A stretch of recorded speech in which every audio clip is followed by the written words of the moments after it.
Hi friends, అందరికీ నమస్కారం. Welcome back to my channel. So ఈరోజు మనం ఈ వీడియోలో శ్రీకాకుళం దగ్గరలో ఉన్న ఒక మంచి బీచ్కి అయితే వెళ్ళబోతున్నాము. బేసిక్గా వచ్చేసి శ్రీకాకుళం నుంచి ఒక 10 to 15 కిలోమీటర్స్లో అయితే మనకైతే దగ్గర ఒక 8 to 9 బీచెస్ అయితే ఉన్నాయన్నమాట. అందులోనైతే నేను ఈరోజు ఒక బీచ్ అయితే కవర్ చేయబోతున్నాను. ఎందుకంటే నేను ఆల్రెడీ ఒక 2 or 3 బీచెస్ అయితే విజిట్ చేశాను. బట్ అవేమీ పెద్ద వ్లాగ్ తీయడానికి అన్నట్లుగా లేవు. బట్ ఈ బీచ్ అయితే చాలా బాగుంటుందని చెప్పేసి అయితే మా మమ్మీ వాళ్ళు చెప్పారు. మా మమ్మీ వాళ్ళు వెళ్ళారంట ఆల్రెడీ. సో నేనైతే వెళ్ళలేదు. సో అందుకని ఈరోజు ఎలాగో ఖాళీగా ఉన్నాను అని చెప్పేసి ఒక ఈవినింగ్ అలా వెళ్దామని చెప్పేసి అయితే వెళ్తున్నాను. సో ఎవరైతే ఛానల్ కొత్తగా వచ్చారో లైక్ ఇంకా సబ్స్క్రైబ్ చేయడం మాత్రం మర్చిపోకండి. ఇంకా బీచ్ పేరు వచ్చేసి కల్లేపల్లి బీచ్ అనమాట. సో గూగుల్ మ్యాప్స్లో కొట్టండి కల్లేపల్లి బీచ్ అంటే మీకు లొకేషన్ చూపిస్తుంది. బట్ అది అయితే మాత్రం యాక్చువల్ లొకేషన్ కాదనమాట. సో ఎవరైతే గూగుల్ మ్యాప్స్ చూస్తున్నారో కాస్త జాగ్రత్తగా వెళ్ళండి, ఎవరైనా కనుక్కొని. బీచ్ వచ్చేసి అరౌండ్ మా ఇంటి దగ్గర నుంచి దగ్గర ఒక 14 to 15 కిలోమీటర్స్ అయితే చూపిస్తుంది. ఒక ½ an hour జర్నీ అనమాట. మ్యాక్సిమం రోడ్ అయితే మాత్రం చాలా బాగుంది. నేను ఆల్రెడీ ఒక 3 to 5 కిలోమీటర్స్ అయితే వచ్చేసాను. ఇంకా ట్రాఫిక్లో ఏ వ్లాగ్ చేస్తామని చెప్పేసి అయితే నేను ఎటువంటి వీడియోస్ అయితే తీయలేదు. ఇంకా వన్స్ ఆ సిటీ దాటిన తర్వాత అయితే మాత్రం రూట్ ఉంది, చాలా ప్లెజెంట్గా ఉంది ఈవినింగ్ టైంలో. ఇంకా వెదర్ కూడా చాలా క్లౌడీగా ఉండడం వల్ల నాకైతే మైండ్ చాలా రిలాక్స్గా ఉంది వెళ్తున్నప్పుడు కూడా. శ్రీకాకుళం దాటిన ఒక 3 to 4 కిలోమీటర్స్ దాకా అయితే ఫుల్ ట్రాఫిక్ ఉంటుంది. ఆ తర్వాత నుంచి అయితే మనకి చాలా బెస్ట్ వ్యూస్ అయితే దొరుకుతుంది. ఇటు చూసిన గ్రీనరీతో చుట్టూరు పొలాలతో అయితే మాత్రం చాలా బాగుంటుంది. సో నేనైతే ఇక్కడ ఈ ప్లేస్ దగ్గర తాగాను. ఒకసారి చూడండి వ్యూస్ ఎంత బాగున్నాయో. కరెక్ట్గా ఈవినింగ్ టైంలో రావడం వల్ల అయితే చాలా ప్లెజెంట్గా ఉంది. చుట్టూరు ఎటు చూసిన పచ్చదనంతో. మనం కల్లేపల్లి ఊరు దాటిన తర్వాత అక్కడి నుంచి ఒక 2 కిలోమీటర్స్ అయితే కొంచెం ట్రావెల్ చేయాలి ముందుకి. ఆ తర్వాత ఒక మెట్రో రోడ్ అయితే వస్తుంది ఇలాంటిది. సో ఇక్కడ నుంచి మనం వెళ్తే మనకైతే బీచ్ అయితే కనబడుతుంది అనమాట, రైట్ సైడే. సో ఒకసారి చూడండి బీచ్ అయితే. యాక్చువల్గా ఈ బీచ్ ఎలా ఉంటుందంటే ఒక ఐలాండ్ టైప్లో అయితే మనకు ఉంటుంది అనమాట. సో నేను వెళ్ళిన తర్వాత చూపిస్తాను. యాక్చువల్గా మనం ఈ మెట్రో స్టార్టింగ్ నుంచి మనకైతే బీచ్ అయితే కనిపిస్తుంది. బట్ ఆ మెట్రో అలా డెడ్ ఎండ్కి వెళ్ళిపోతే మనకి బీచ్ యొక్క స్టార్టింగ్ పాయింట్కి అయితే మనం రీచ్ అయిపోతాము. సో రోడ్ అయితే ఇక్కడ కొంచెం బాగాలేదు, కానీ మిగతా చాలా బాగుంది. సో బేసిక్గా ఎవరైతే వస్తున్నారో ఫ్యామిలీ వాళ్ళతో కూడా రావడానికి అయితే బెస్ట్ స్పాట్ అనే చెప్పాలి. నేనైతే బీచ్ దగ్గరికి అయితే రీచ్ అయిపోయాను. ఇంకా నా బైక్ కూడా అయితే నేను పార్క్ చేసి ఇంకా బీచ్లోకి అయితే వచ్చేసాను లోపలికి. ఈ వీకెండ్ టైం అవడం వల్ల అయితే ఇంకా చాలామంది రష్గా ఉంది. నార్మల్ డేస్ వస్తే అసలు నాకు తెలిసి ఎవరు రారు, ఎందుకంటే బీచ్ కూడా చాలా లోపలికి ఉంది. సో వీక్ డేస్ కాబట్టి మనకైతే కొంచెం రష్గా ఉంది. నాకు వచ్చేసి అరౌండ్ ఒక 30 to 45 మినిట్స్ అయితే పట్టిందనమాట మా ఇంటి దగ్గర నుంచి బీచ్కి రావడం. సో చూడండి బీచ్లో అయితే మాత్రం చాలామంది జనాలు అయితే ఉన్నారు. సో నేను చెప్పాను కదా ఐలాండ్ టైప్లో ఉంటుందని చెప్పేసి. సో ఇది ల్యాండ్ అనమాట. మనకి అటువైపు ఇటువైపు కూడా అయితే బీచ్ అయితే కవర్ అయి ఉంటుంది వాటర్. ఇంకా ఇటువైపు అయితే ఎటువంటిది అలాంటిది మనం చూడలేం. కానీ ఇంకా కొంచెం ముందుకు వెళ్తే మాత్రం అటువైపు కూడా అయితే మనకి మధ్యలో రోడ్డు ఉండి మధ్యలో ఇసుకలాగా ఉండి అటువైపు ఇటువైపు అయితే ఫుల్ వాటర్ ఫ్లో అయితే ఉంటుంది అనమాట. సో అక్కడికైతే వెళ్తాను, చూపిస్తాను ఎలాగుంది ఏంటనేసి. సో నాకైతే బీచ్ అయితే చాలా బాగా నచ్చింది.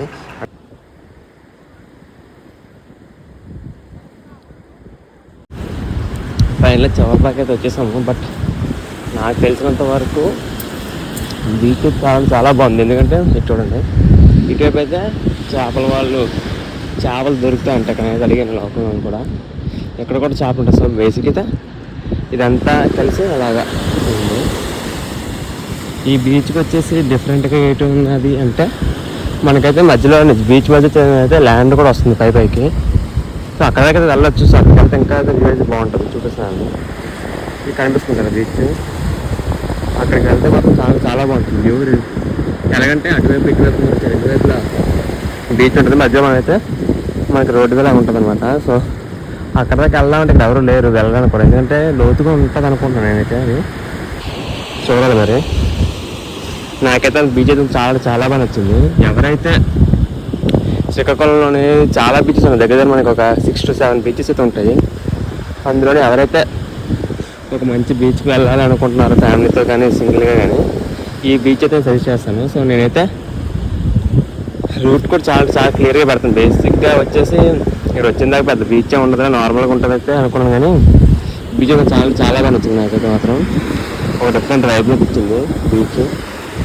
ఇక్కడ చూసుకున్నట్లయితే మనకి చాలా అంటే చాలా పీతలు కనబడుతున్నాయి. బేసిక్గా వైజాగ్ బీచ్ దగ్గర అయితే మనకి జస్ట్ చిన్న చిన్న పీతలు కనబడతాయి, కానీ ఇక్కడ చూడండి పెద్దవి విత్ రెడ్ కలర్లో ఉన్నాయి కదా, అవన్నీ పీతలు అనమాట. చూడండి ఇక్కడ ఒకటి ఉంది, ఇంకా చాలా ఉన్నాయి. ఇంక ఇవి ఎలాగంటే నేను వచ్చానని చెప్పేసి వెళ్ళిపోతాను కదండి. అక్కడ మోతున్నాయి కదా, ప్రతిదీ డాట్లో ఉంది, ప్రతిదీ పీతలే.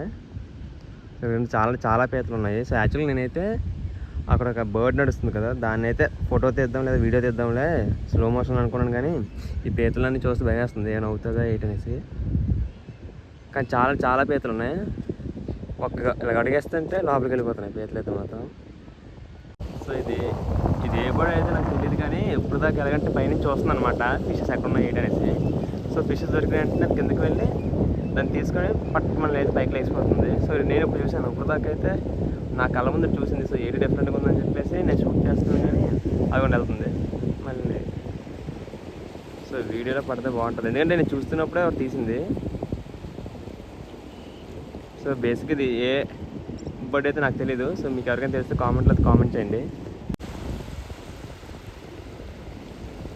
సరే అయితే ఇంకైతే కాస్త సన్సెట్కి ఏమో కొంచెం ఒక టైం ల్యాప్స్ లాంటివి తీసి ఇంకైతే నేను ఇంటికైతే రిటర్న్ అయిపోతాను. ఎందుకంటే ఇక్కడ నుంచి వచ్చేసి మా ఇల్లు దగ్గర డిస్టెన్స్ కూడా చాలా తక్కువ, ఒక హాఫ్ అన్ అవర్ అయితే వెళ్ళిపోతాను.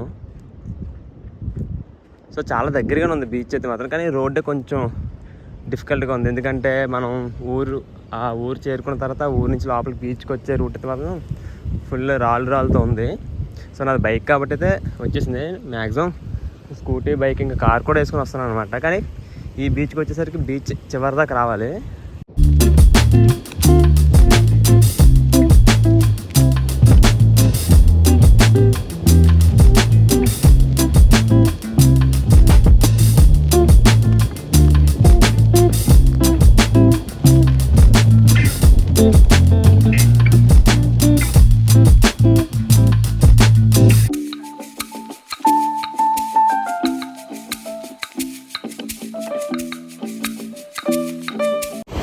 యాక్చువల్గా బీచ్ చూసుకుంటే చాలా చాలా పెద్దదే, ఎందుకంటే మనం ఊరి స్టార్ట్ అయినప్పటి నుంచి అయితే మనకి బీచ్ తగులుతూ ఉంటుంది, సైడ్నే ఉంటుంది కానీ కనిపించదు.